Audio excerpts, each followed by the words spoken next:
वो लोग हैं जिन्होंने 6 ऋतु के हिसाब से क्लाइमेटिक जोन हिंदुस्तान के बना करके हमारे यहां कौन सी फसल कहां होनी चाहिए इसका बहुत बड़ा हमने वर्कआउट किया था। और हमारा पूरा इकोनॉमिक्स की मूल धारा एग्रीकल्चर रहती थी और हमारा इकोनॉमिक्स सोशियो इकोनॉमिक्स रहता था। आपको मैं उदाहरण देता हूं मित्रों, केरल के अंदर सुपारी की पैदावार होती थी।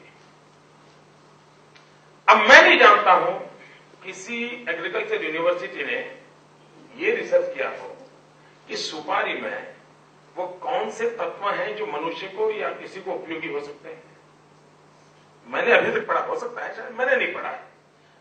मैं मानता हूं एक अच्छा सा शेप वाला वो लकड़ी का टुकड़ा है सुपारी, उसमें कोई ऐसे कंटेंट्स नहीं है जो मेडिसिन में भी उपयोगी हो सकते हैं, जो बॉडी को भी, ऐसा मैंने अभी तक पढ़ा नहीं। अब मित्रों बताइए कि जो सुपारी पैदा करेगा तो खाएगा क्या? तो हमारे पूर्वजों का कृषि आधारित सोशियो इकोनॉमिक्स कैसा था? उन्होंने सुपारी को पूजा में स्थान दे दिया। गणेश जी उपलब्ध नहीं तो सुपारी रखो, उसको गणेश ही मान लिया जाएगा।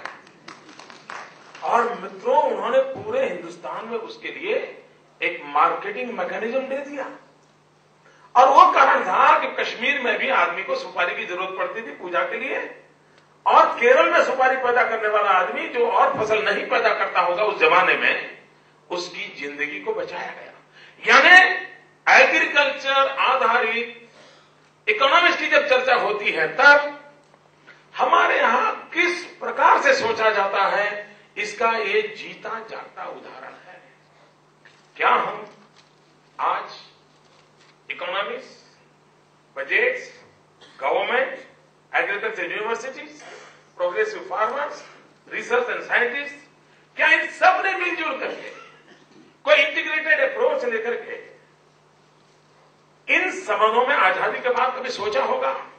मतलब मैं जब प्लानिंग कमीशन में जाता हूं मैं कभी कभी हैरान हो जाता हूं कि इतना टुकड़ों में सोचा जाता है, इतना टुकड़ों में सोचा जाता है कि अल्टीमेटली हम परिणाम नहीं ला सकते।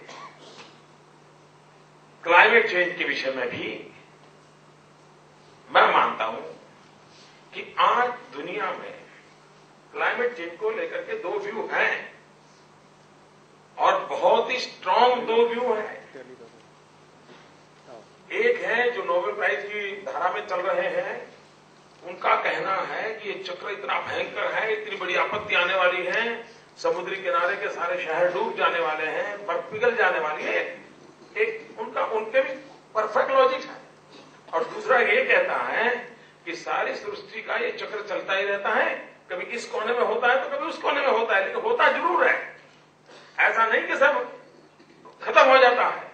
यानी साइकिल चेंज की बात करते हैं, एरिया चेंज की बात करते हैं, ज्योग्राफिकल लोकेशन चेंज की बात करते हैं। कुछ लोग कहना है कि पूरे ब्रह्मांड को ये तकलीफ होने वाली। ये दो व्यू चल रहे हैं और मैं मानता हूं दूसरे व्यू को भी कभी सुनना चाहिए, समझना चाहिए, ताकि हम घबरा न जाए, लोग डर न जाए। दूसरा विषय है मित्रों कि क्लाइमेट चेंज के रूट्स क्या है। मान लीजिए क्लाइमेट चेंज एक बहुत बड़ा संकट मानव जात को आया है, रूट्स क्या है? सबसे पहला रूट है भोगवादी संस्कृति।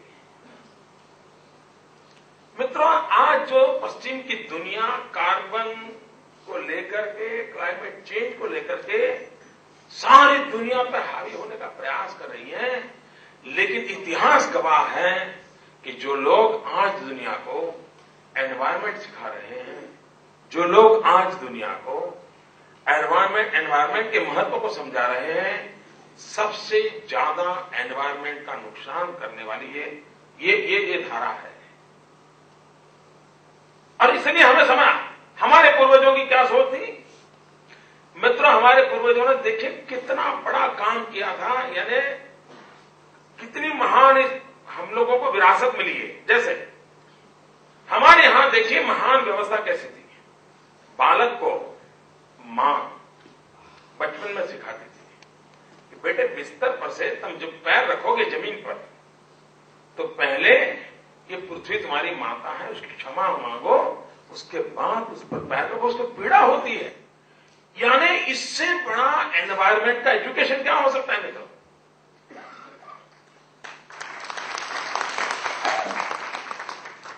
हमारे यहां नदी को माता माना गया। इस देश की सांस्कृतिक विरासत के जो विरोधी टोली है उसने कह दिया हम पोंगा पंडित लोग हैं, हम पिछलकू लोग हैं, पागल लोग हैं, नदी को भी माता मानते हैं। नहीं, नदी कुछ नहीं है, H2 है। जिस दिन नदी H2O हो गई उस दिन गंगा मैली हो गई। जब तक गंगा मां थी गंगा मैली नहीं होती। अब क्लाइमेट चेंज वाले आएंगे, गंगा को साफ करो, खर्चा करो, एनवायरमेंट का बुद्धि। अरे देखिए साहब कैसा एक दूषित वातावरण है, कैसा दूषित वातावरण है। हम लोग हैं आज जंगलों की रक्षा के लिए, पेड़ पौधों की रक्षा के लिए सरकारें लगी हुई है साहब। हमारे पूर्वजों ने कहा था, जब जगदीश चंद्र बोस का जन्म भी नहीं हुआ था, हमारे पूर्वजों ने कहा था पौधे में परमात्मा होती है, पौधे में जान होती है, तुम पौधा काट नहीं सकते हो। वृक्ष की पूजा करनी चाहिए, वृक्ष तुम्हारा पिता है। मित्रों कितना सहज रूप से हमारे यहां विश्व की इतनी बड़ी अमानत की ओर हमें ज्ञान दिया गया था। इतना ही नहीं, पूरे ब्रह्मांड को परिवार मानना। मित्रों हमारे पूर्वजों ने हमें जो सिखाया था, महात्मा गांधी भी ट्रस्टीशिप के सिद्धांत की बात करके गए थे। अलग अलग समय में अलग अलग रूप में कहा गया होगा, लेकिन एक बात हमारे यहां डंके की चोट पर कही गई थी और मैं समझता हूं वो एक मंत्र है, वो पूरे जगत को क्लाइमेट के संकट से बचा सकता है। कोई बहुत बड़े चीजों की जरूरत नहीं है। और वो एक मंत्र हमारे पूर्वजों ने हमको दिया था, वो मंत्र ये था, exploitation of the nature is a crime. Exploitation of the nature is a crime. Being a human being, आपको मिल्किंग ऑफ नेचर ही अलाउड है। आप प्रकृति का दोहन कर सकते हैं, आप प्रकृति का शोषण नहीं कर सकते। अगर ये छोटा सा सिद्धांत मानव जात के लिए, अगर इसको एक वैल्यूज के रूप में स्वीकार कर दिया जाए तो जगत में कितना बड़ा बदलाव आएगा। और इसलिए तत्वतः इस सारे संकट को निपटने के लिए हम लोगों की सोच क्या होनी चाहिए, हम लोगों का दायरा क्या होना चाहिए, ये अगर हम कर लेते हैं तो मैं समझता हूं सब हम लोग दुनिया को बता सकते हैं।